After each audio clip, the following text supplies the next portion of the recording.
Next is reaction intermediates. There are some short-lived species or fragments which are formed during the homolytic or heterolytic fission. They are known as reaction intermediates. There are different type of intermediates. They are carbanions, carbonium ions, and free radicals, etc. And let's see what is carbonium ions. Carbonium ions or carbocations.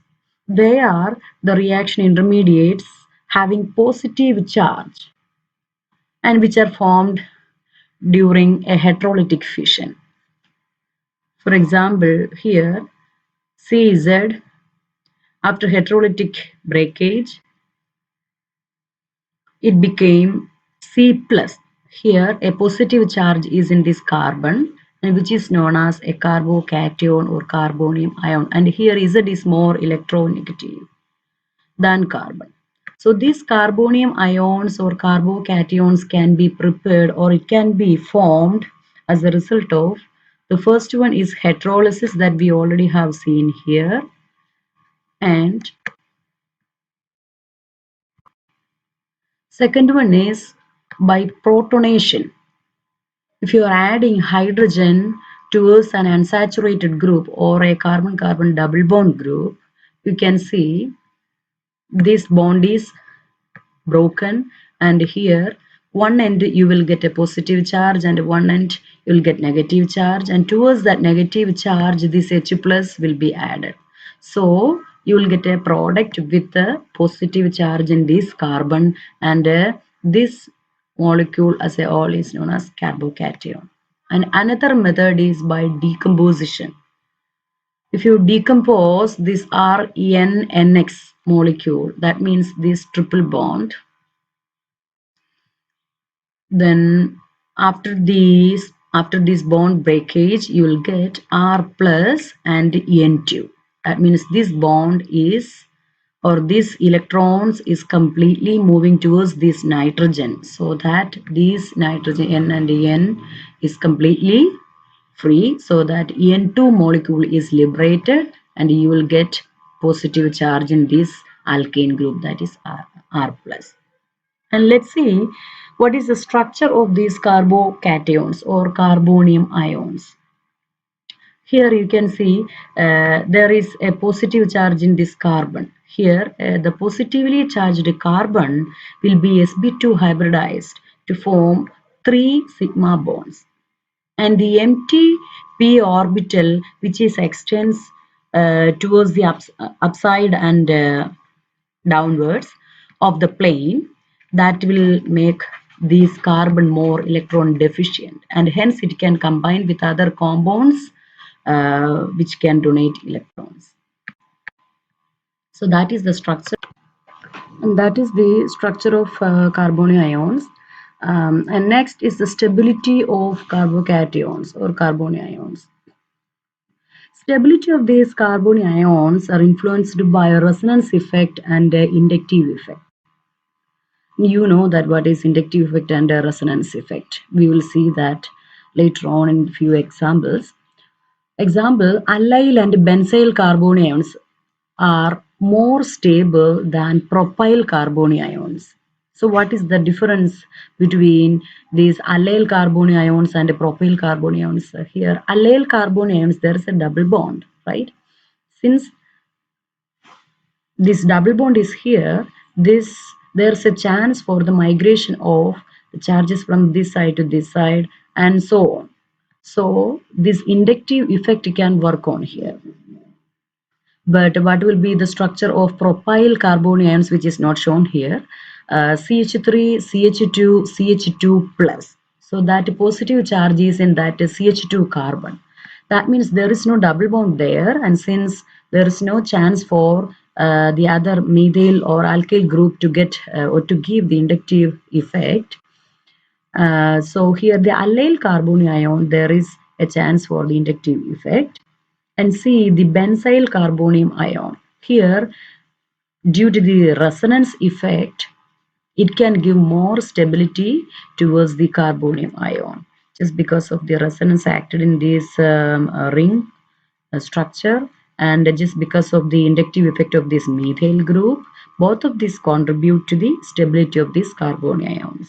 And hence, the electron releasing groups also stabilize the carbanions by plus I effect, electron releasing effect, and the order of stability is tertiary carbanions are more stable than secondary and which is more stable than primary. So that is the order of stability of carbonium ions. That is, this is a tertiary carbon, the carbon which is attached with the three other carbon atoms, that is tertiary carbon, so that the electron releasing groups are here, inductive group is also here, inductive effect is also here. Here this carbon is attached with the other two carbon atoms, that is secondary carbon or secondary carbocation, which is more stable than the primary carbocations. Here an H is here. So one single carbon attached with a carbon with a positive charge. So tertiary, secondary and primary. But minus I group, that means electron attracting groups like NO2, Br, etc. will make the carbanions less stable. Next one is carbanions. Carbanions are also the intermediate formed during the heterolytic fission. They are the ions with negatively charged carbon atom. So carbonyl ions are ions with a positive charge or carbon bearing positive charge. And carbanions means anionic charge. Carbanions means carbon which bear negative charge. And carbanions can also be formed by heterolysis that we already have seen in the previous slides. Heterolysis means you will get ions like C minus and H plus. Here this bond is broken and both the bonding electrons are acquired by this carbon, so that this carbon is getting a negative charge and hydrogen getting a positive charge. By the decomposition of an anion. Here you can see this RCOO group, RCOO minus anion is decomposed to liberate this carbon dioxide separately, and so that this R or methyl group or alkyl group will get the complete bonding electrons with a negative charge. So this is a carbanion. Another one is the addition of an anion to a double bond. If you are adding this anion to a saturated group, this bond will break and you will get the other moiety, this side will get a C minus charge. This bond will break and X minus will come to this positive side and this carbon will get a negative charge. So these are all the three different methods to produce carbanions. And let's see what is the structure of carbanions. Here, two type of structure we can expect it. If the negative charge bearing carbon is attached with a hydrogen or an alkyl group, always this will be in sp3 hybridized form. That is the only point you should keep in your mind. And another point is, if this negative charge bearing carbon is attached to another unsaturated group or a group with a double bond or a multiple bond, this carbon will stays in sp2 hybridized form. So the completely filled sp3 or p orbitals makes the carbon electron rich and gives it a negative charge. So that's why these carbanions getting a negative charge or electron rich in their p orbitals. And so that what will happen, these carbanions can combine with any substance which can accept a pair of electrons. For example, electrophiles. So what are the 2 points? The 2 points are the negatively charged carbon is sp3 hybridized if it is bonded to a purely hydrogen or any alkyl groups. Okay, but if your carbon is attached with an unsaturated group, then the negatively charged carbon will be sp2 hybridized.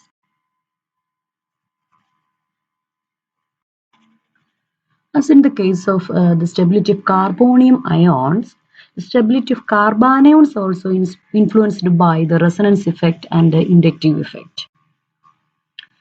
For example, benzyl carbonions are more stable than propyl carbanions. Benzyl carbanions are more stable than propyl carbanions. You may have to go back to the previous example to see the structure, where in the case of benzyl carbanions, the resonance effect is here. So it will be more stable than the propyl carbanion, which is having no resonance at all. But the stabilization by inductive effect is in the case of carbanions is just opposite the direction from the carbonions, because the plus I group will make the carbanions less stable. That means it will withdraw the electrons from the main carbon chain, so that it will make what more electron deficient, so that the minus I group will stabilize the carbanions by the removal of partial negative charge on the carbon. So the stability is in the order like primary carbanions and secondary carbanions are more greater than the tertiary. But in the case of carbonium ions, tertiary carbonium ions are more stable than secondary than primary. But in the case of carbanions, primary carbanions are more stable than the secondary one, and which is more stable than the tertiary carbanions. The main reason is if there is minus I group, that means electron attracting groups are there, that will stabilize the carbanion, only stabilize the carbanion by removing the partial negative charge in the carbon, that or the carbon bearing negative charge. But plus I groups will make the carbanions less stable. The last one is free radicals. Free radicals are the highly reactive and short-lived intermediates. In contrast to the carbonium ions and carbanions, these free radicals doesn't have charge. They are formed by homolytic bond fission. But the previous intermediates like carbonium ions, carbanions, etc. are formed by the heterolytic cleavage. But in the case of free radicals, they can be formed by the homolytic fission method. For example, photochemical cleavage. See the Cl2 molecules in presence of sunlight or photochemical light, it decomposed into Cl dot and Cl dot. So it's a homolytic cleavage where both of these chlorine got a single electron, Cl dot, Cl dot. So this Cl dot is known as free radical or chlorine free radical. They are highly reactive. And another example is a ketone RCOR, where RCO with a single electron in it, this is a free radical, and another free radical is R with a dot. So under sunlight, it will homolytically cleavaged into two separate free radicals. Another method is thermal cleavage. What is thermal cleavage? Means you are applying certain temperature. That is, at a high temperature, especially in the gaseous phase, these free radicals are formed. But if the bond dissociation energy is in between 83.7 to 167 kilojoules per mole, then we can make a free radicals even in the liquid phase also. Usually this thermal cleavage will happen in the gaseous phase, but this dissociation energy is in this particular range, then you can make free radicals in the liquid phase also. Example, acyl peroxide, RCOO, which is bonded with another functional group O, and the next side is also RCO, and this delta represents a thermal application, and then you will get 2 moles of or 2 molecules of free radicals, 2RCHCOO dot. So that is about free radicals. Let's see what is the structure of these free radicals. The carbon atom in the free radical is usually sp2 hybridized to form a 3 sigma bonds. A half-filled p orbital which is extends above and below the plane of the sigma bonds, and thus the carbon free radicals are electrically neutral and have one unpaired electron or an odd electron which is associated in this p orbital, which makes it highly reactive. The extreme reactivity is just because of the tendency of this electron to become paired at the earliest. So whenever this carbon with this single electron will see another species with electron, automatically it will have a tendency to get pair up. So that is the reason behind the rapid activity or extreme activity of these free radicals. Next session is what are the different type of organic reactions. There are different type of organic reactions, and the first one among that is substitution reaction. What is substitution reaction? It is a reaction where an atom or a group of atom directly attached to a carbon or a substrate molecule is replaced by another atom. For example, CH3CH2Br plus NaOH. So here bromine, which is attached with a carbon, is replaced with OH group. So that is a kind of substitution. That means OH is substituted here instead of bromine. So that is substitution reaction. So what you get? You will get CH3CH2OH plus NaBr. And substitution reactions can be of three different types based on the attacking reagent. The first one is electrophilic substitution. If the substituent or the attacking group is an electrophile, that is electrophile, then we say it is electrophilic substitution reaction. For example, take benzene and you are adding a mixture of concentrated nitric acid and a concentrated sulfuric acid, so that you will produce an electrophile of NO2 plus. Electrophile means it will be attached to a spot where negative charge is there. So you are attaching NO2 group or NO2 plus is attached on this carbon of this benzene. So that is electrophilic substitution. NO2 plus is an electrophile, so that will attach to the first carbon of this benzene. Another one is Cl2. So that is another type of electrophilic substitution reaction where this chlorine is attached to the first position of this benzene. So that is the examples of electrophilic substitution reactions. Next is nucleophilic substitution. If the attacking group or a reagent is a nucleophile, it is called a nucleophilic substitution reaction.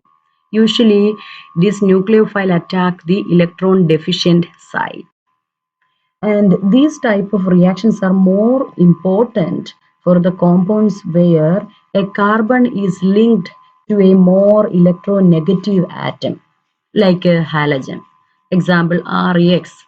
Say X is a halogen, then nucleophilic substitution happen here with the NaOH, so that you will get the product R. This X will be replaced with the OH, and NaX will be the another product. And the next one is addition reaction. So the first one is substitution reaction, and the second one is addition reaction. So what is addition reaction?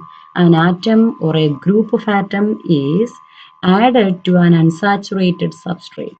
So where there is a double bond or a triple bond, another atom or a group is added to this bond. That means one of these bond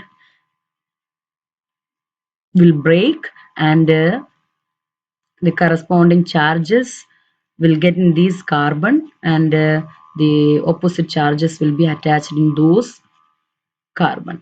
So here you can see CH2 double bond, CH2 double bond is here. That means unsaturation is here, so that there is a chance for this H plus to come in this way, and another Cl will come in this way. So CH3, one H plus is added here. That means one bond is broken, so that here this CH2 will get a H minus, and this side will get a H plus, so that this H plus will go to the carbon carrying negative charge. So CH3 and Cl will attach to the carbon with a positive charge. So CH3, CH2, Cl. Another example, CH3, CO, CH3. So what will be the product? This negative bond will be shifted towards this side, so that CH3C, and this bond will break, and OH, and here you will get a positive charge, and Cn minus will go to that side, so that this Cn will be attached with this carbon. So that is another type of addition reaction.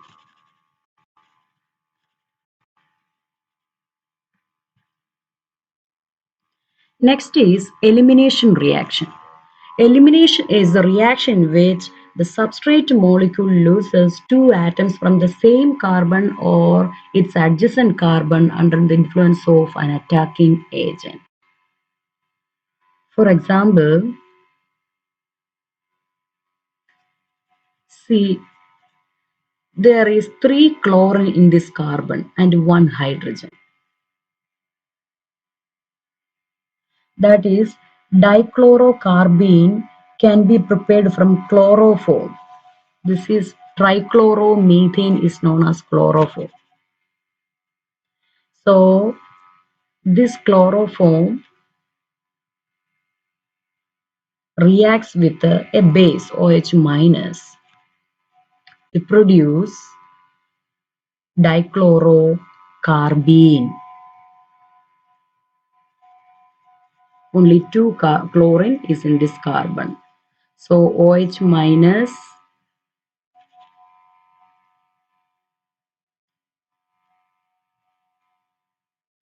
plus trichloromethane will give you a dichlorocarbene. It is known as alpha elimination, since the two atoms, that is this H and this Cl.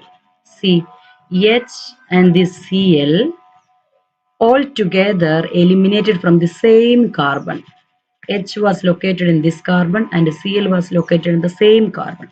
So two of these atoms are eliminated from the same carbon, so it is known as alpha elimination. But if the two atoms are eliminated from the adjacent atom, then it is known as 1,2 elimination or beta elimination. See the example, CH3CH2OH, that is ethanol, which reacts under 498 Kelvin with the concentrated sulfuric acid. So how do you get ethylene or CH2 double bond CH2? That is OH from this one, and that means OH from this carbon and one H from this carbon. So carbon number 1 and carbon number 2. So adjacent carbon, H from this carbon and OH from this carbon are eliminated to liberate water molecule. That means 1, 2, 1, 2 elimination. But the first one was alpha elimination, and the second one was 1, 2 elimination, since both of these atoms are, or two atoms lost from the two adjacent carbon atoms.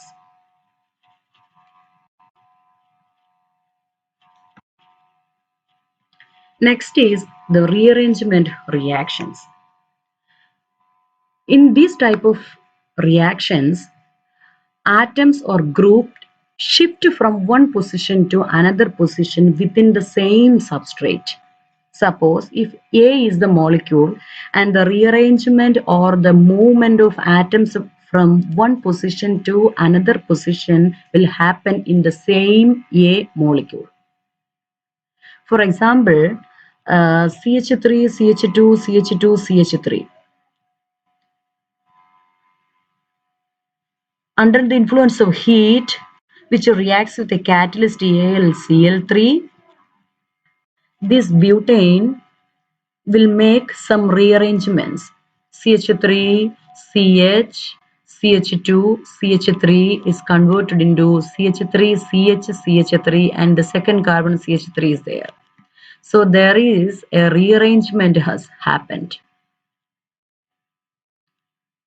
This CH3 in this side and the chain, long chain has been shortened to form a 3-carbon chain, and another branch is formed in the second carbon. So this type of rearrangement has happened in the same substrate molecule. No other atoms or group came from outside.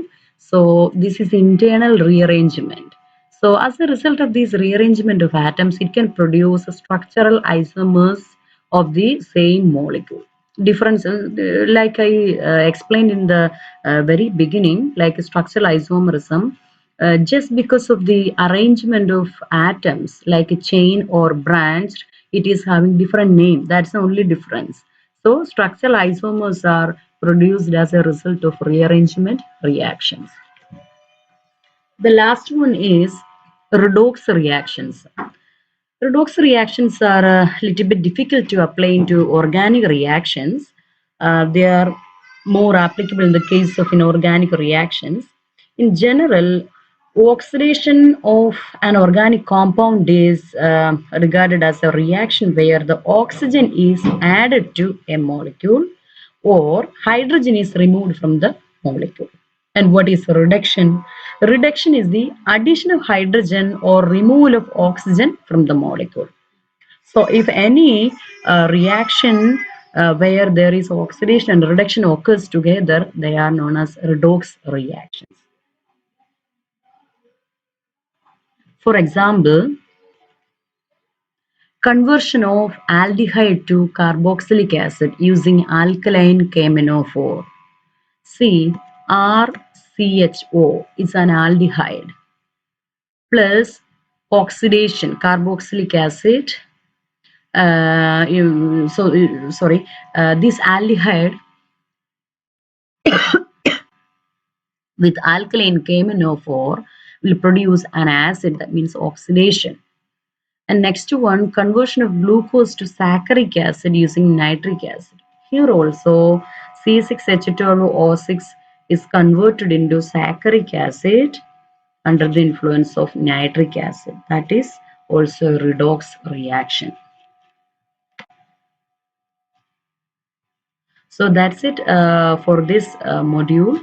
And here are some questions that you can practice. They are what are redox reactions. You may include some examples. Write 2 examples of nucleophiles. We already have discussed that in the previous slides. And you may just go through the structure and stability of 3 type of reaction intermediates like carbonions, carbanions, and free radicals, and discuss about the hybridization and homolytic and heterolytic fission and different type of organic reactions, isomerism, etc. I hope we have discussed most of the topics in your syllabus. If you have any questions, you can ask. Thank you.